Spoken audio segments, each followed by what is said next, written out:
My name is Dwayne Cyrus, and I'm 35 years old. I reside in Toronto, Canada, and this is going to be me telling my story as a survivor of childhood sexual abuse up into my adult years. So, growing up in my family is a very interesting experience. A mix of Caribbean influences while trying to fit into Western Canadian culture, as my parents were both immigrants.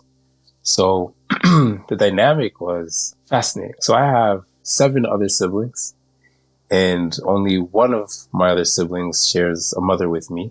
It's not odd in Caribbean families for that to happen, but it's definitely different being in the West, right, in Canada. That's not really a thing here. So with that, there was a lot of back and forth with the kids. Sometimes we'd be with each other, sometimes we'd be separated.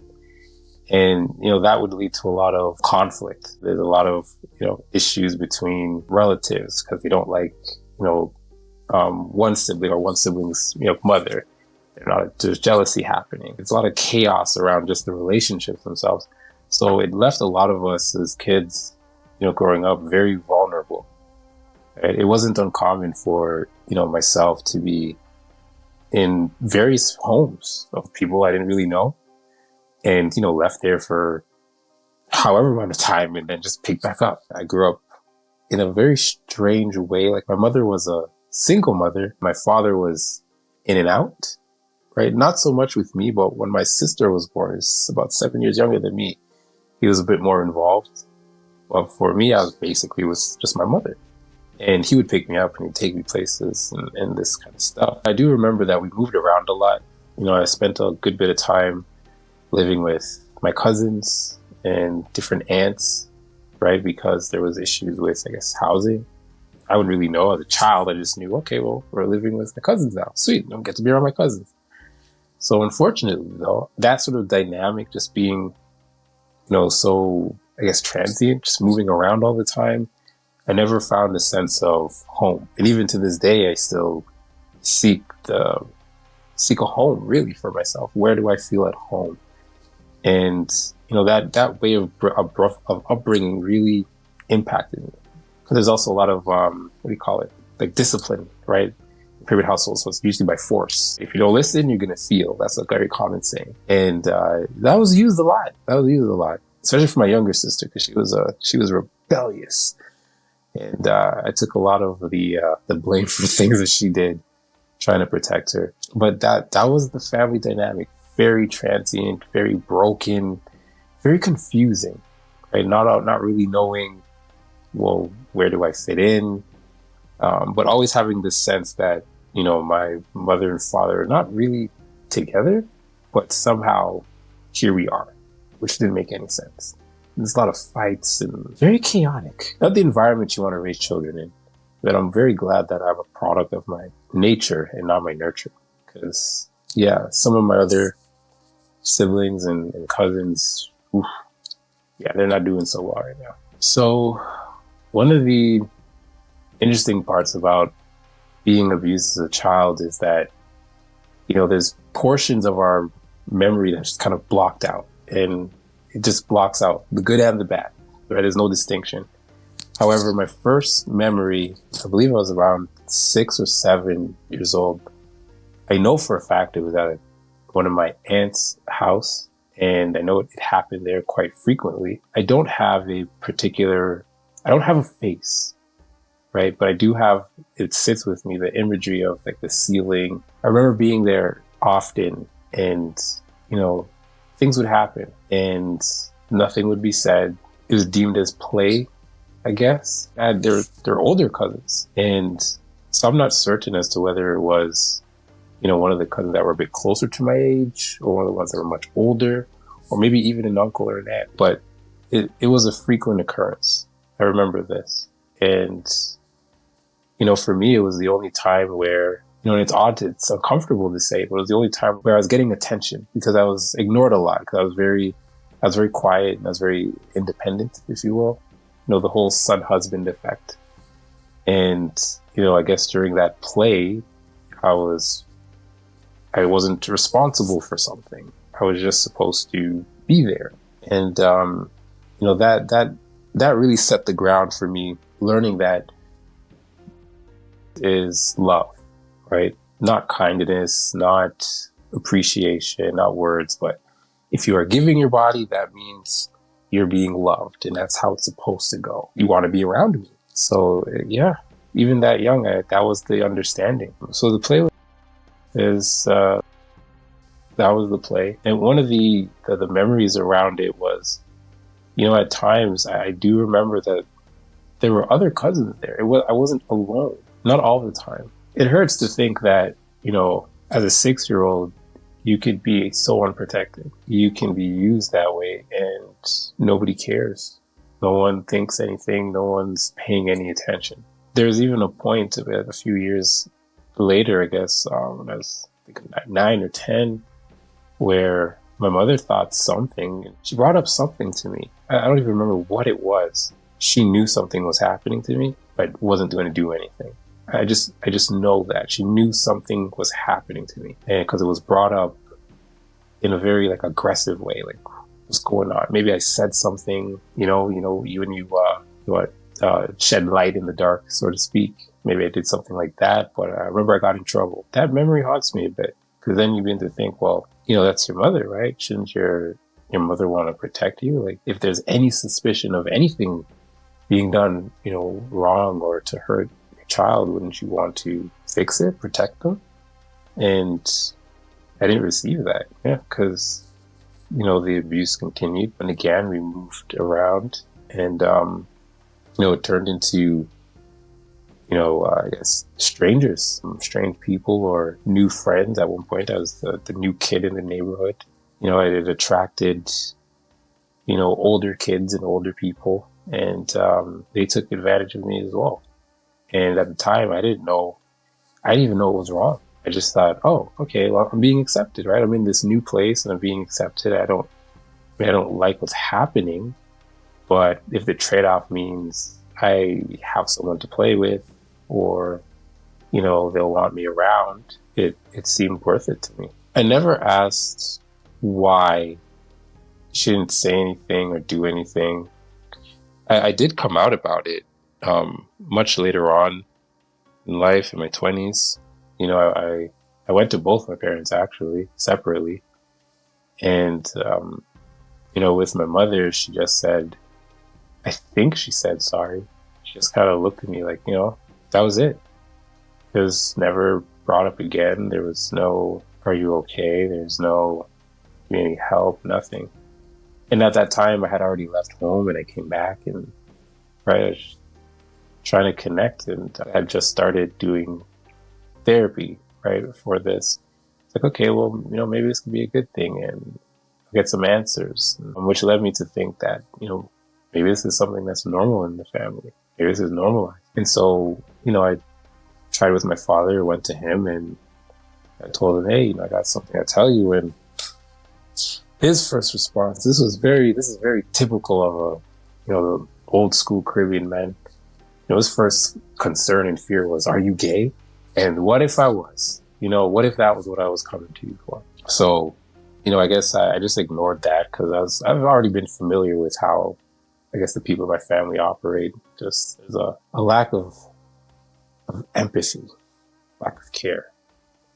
So I ignored that, but that hurt, because then I thought, well, there were men and boys that were doing this to me too. It wasn't just women. What if I thought I was gay and I was coming to you about that? Why would you just say that? And it was with such, disgust, and just as vile the way that came out. And I said no, and I said, well, I told him, well, I've been abused. No, not a tear, not a hug, nobody. It was just, oh, okay, that sucks. That's it. And, from that day I vowed, maybe that's why I say I don't like feelings. I vowed that day, I'm not going to be vulnerable with people like this.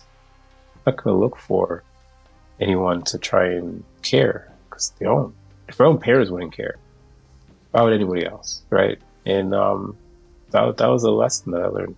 I still deal with the whole self-worth thing. I have the hardest time valuing myself. I do. No matter what I've done, no matter, what accomplishments I've had, it's beyond difficult to see myself as worthy of anything good.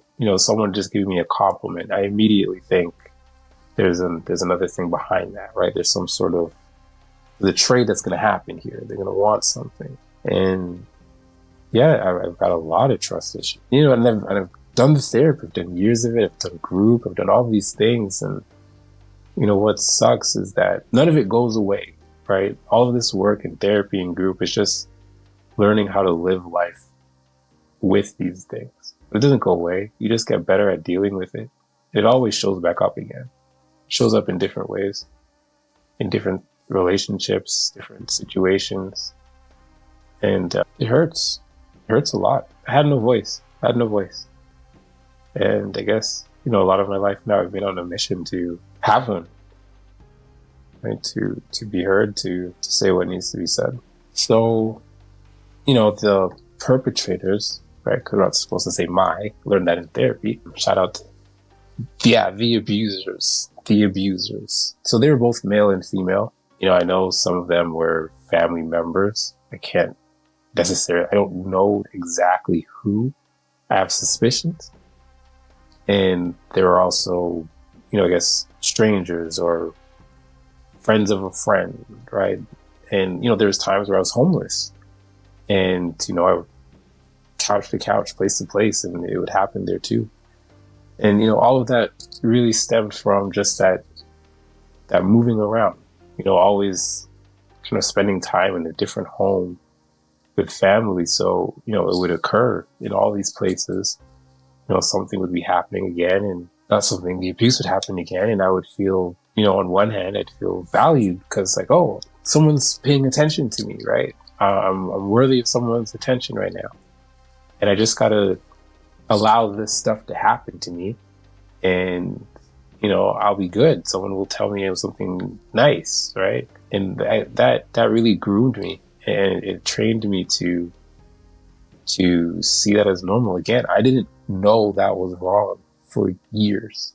I did not know it was wrong. I didn't know anything else. I thought, okay, if someone's going to care for me, then that's the thing that you do, right?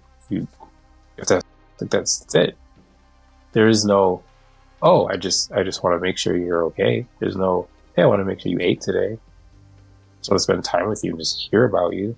That's foreign to me. Yeah, even now it's foreign to me. And it makes me extremely uncomfortable when it does happen. It's very lonely. It's an extremely lonely place to be. And it's not one you get out of, right? Because it's always there. The trauma is always there, especially as men, because, I've been in groups and, I've spoken with other men who've been abused, and, for them, there's that understanding amongst each other because there's a lot of shame around it. Especially if you grew up in a West Indian culture, like Caribbean household, in that culture, as men, the men, tell the younger boys, as early as like 9, 10, hey, you want to get ready to get out there and sleep with women, and this is the thing to do. This is how you be a man.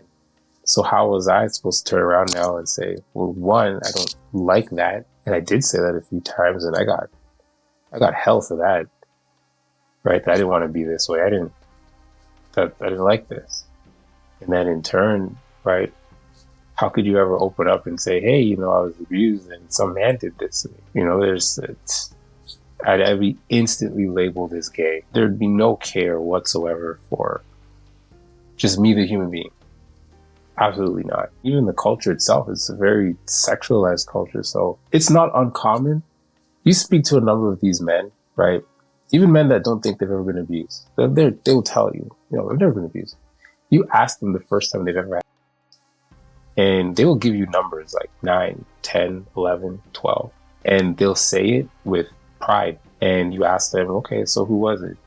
Usually an older woman, 16, 17, sometimes even older than that. And they see nothing wrong with it. That's really scary. That's how you be a man. I was groomed. I was groomed. I was very much groomed. I, became well versed in all of that. Being in any kind of environment where this was the focus, became normal. I know how to conduct myself. I know how to do the things. I know how to be accepted. That's the word. I know how to be accepted here. And, so in my 20s, a lot of those experiences where, the interactions with male abusers went down. But coming into the 20s, the abusers that were women were going up, right? It was going up. And, at times where I was homeless and trying to find somewhere to stay, people take advantage of that. It's like, oh, okay, well, you can stay, but, we got to, or do this for me, or do that for me, or, it'd be, subtle hints here, subtle hints there. There's times where I woke up and why is this happening? And I would just freeze. I'd freeze and just, it's like, okay, I know what this is. Let it happen. And, it'll be over. And you wake up, it'll be a new day. And that's it, right? It'll be a brand new day. You don't have to worry about it. You don't have to even say anything. Just pretend like it never happened. And, that too became normal. Even some of the relationships I tried to be in, because I was also I wanted to be normal. So I thought one way to be normal is, okay, you commit and you be a loyal man and you do this thing and you try and get to me or try and get there. And, a number of the women that I guess I was attracted to were just very much, driven and didn't care for much else. And so I had that deep confusion of, okay, so I guess this is me being cared for, but especially with the therapy now beginning, it didn't feel right. Something was off. Why is it not the same as when I was a kid and a teenager? Why is this different now? And so my eyes were opening up a bit to, trading your body for room and board isn't good. Trading your body for pretend love or pretend affection or care, rather, that's not actually how it's supposed to work. So, as I was working through it and, doing the therapy and the group work and all these things, the PTSD it sucks, right? Because what had developed now was, okay, I'm hypersexual. And I don't know if that's just what was natural in me or was it all this grooming? Who knows? I don't know now. And then, so the PTSD, my sleep was already bad. It just got worse. I didn't sleep. I didn't like being in groups. I would have memories during the day, like flashbacks during the day, and I would just break down in tears, right? And I can't explain to people. I can't, you're at work, all of a sudden you want to just break down and cry. You can just do that at work. So I have to find these excuses. Like, oh, I just got to go to the bathroom, or I got to go do an errand or something, just so I could spend some time away and get myself together. Can't tell these people I've been abused. No one's going to believe me anyways. Men don't get abused. It doesn't happen to men. It'd be worse if I even told them that women did it. They'd be like, okay, yeah, sure. Or even they'll say, oh, well, you're lucky, man. That's great. It's awesome, right? I crave family. I crave to connect with, people, with someone. And I'm terrified. And that causes a lot of stress and anxiety in me because I want to connect. And that, I've learned how to. I've learned about feelings and emotions. I would like to express those and, see what it's like to be loved. But it's hard, Love came with violence. Love came with abuse. Love came with me always being left alone. Because even just in the moments when it was happening, yeah, I felt that there was some sort of value to me, but it didn't last long. My feelings knew, okay, this is going to end and you're going to be alone again and your use is over. Thankfully, I never got into any, because, that was a part of my upbringing, especially the part. And so I saw what that did to people. I saw how violent people got, and that never appealed to me. However, I did develop a very, very deep addiction to gaming. A deep addiction. Hours upon hours. I lived there. Especially this is an online game, World of Warcraft. And I played that. I was able to be somebody else there. Nobody knew who I was. I was a character. I was who I wanted to be inside, but didn't know how to say. Didn't know how to live. Didn't know how to exist as that person. And I got to meet people and I was safe, right? People knew me and they would ask me how I was doing and invite me to do things together in the game, go on quests. And, For the first time during that time, I felt some sense of family, I guess, but the addiction was real. I didn't want to be a part of life. None of this led me to exploring Islam. That's the funny part.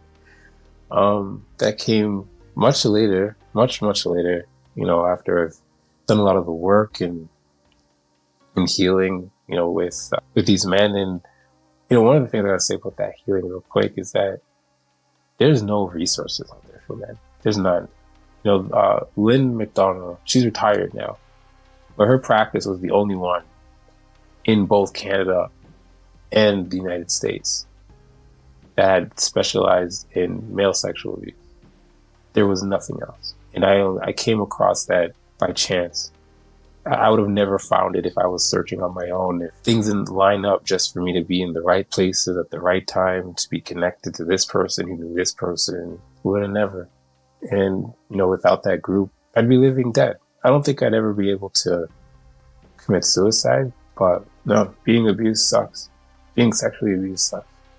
Being silenced about it sucks. And there's a envy around it, because you see so much resources for women and you're like, okay, how can I get help?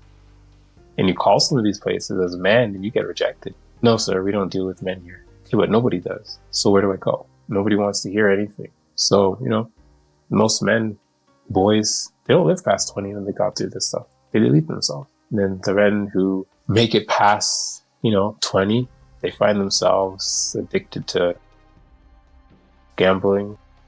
And if they don't die with this, right, in their later years, if they do seek out any kind of help, it's usually because the coping mechanisms are not working anymore and their life is blowing up. Their marriages is falling apart. What's very common is for them to have a child and that child reaches the age where they were first abused and memories come back. It's very lonely. There's a few people that I know by name, never confronted, that require reporting. And I've heard too many stories of men trying to report. They get bullied, they get made fun of, they get laughed at by the police. You gotta sit there, you gotta tell your story. You gotta give them as much details as possible. Some of these men, they've gone and they've done all that just to get mocked and laughed at after burying their soul. I want to do that.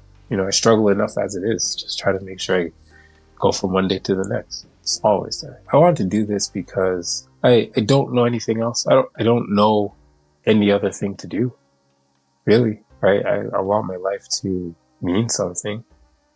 I want to have tried to leave something of value for after I pass. And I've met and I'm meeting too many men who've gone through this. And it breaks me every time. And every time I hear about it, I just think somebody would say something. And so, I never want to die a hypocrite. So with that thought, for the past few years, I've been thinking, well, I know someone needs to say something. And I keep thinking, well, I could say something. I started writing about it. I thought one way I could try and say something. Maybe I write about it, just even if this a blog post, a very long thing, and just publish that. I didn't get there. I started, but I didn't get there. And so I guess the why now is because men are dying. Men are living dead. And that doesn't help anybody. It doesn't help society. It doesn't help men. It doesn't help children. It helps nobody. Why now is really just if I don't do it now, when will I? How long will I just stay silent? That silence was the same thing that caused a number of the brothers that I know to die. Kill themselves. Because they couldn't say anything. It wasn't safe for them to say anything. So they killed themselves. They didn't deserve that. Why now is because maybe me speaking, I can start something. Maybe that something will help, young boys and men to stay alive, another day, extra day. Maybe be able to find some sort of semblance of peace, safety, or just begin to be curious about why they do some of the things that they do. A lot of men are just coping. So that's the interesting part. Even as a Muslim, I'm allowed to be angry. I'm allowed to seek vengeance. I'm allowed. We're recommended that it's best not to, but I'm allowed. But what makes that whole, do I have hatred in my heart? It's one of the things that confused me the whole way through since I started, doing the work on this, the healing work. Not once have I felt any sort of hatred towards anybody. I feel sorry for them, but hatred, anger, I feel anger towards my parents for not protecting me. I've accepted that. I recognize, hey, people are going to be who they are. Can't expect anything more than that. They did the best they could and for what they understood. It just wasn't enough for me. So, no. And that's a very confusing one. I don't know why I don't have hatred. I really should. I would love to, be enraged and, a glorious flame of anger and seek vengeance upon the world. And I still have that in me. I can only assume it's my nature.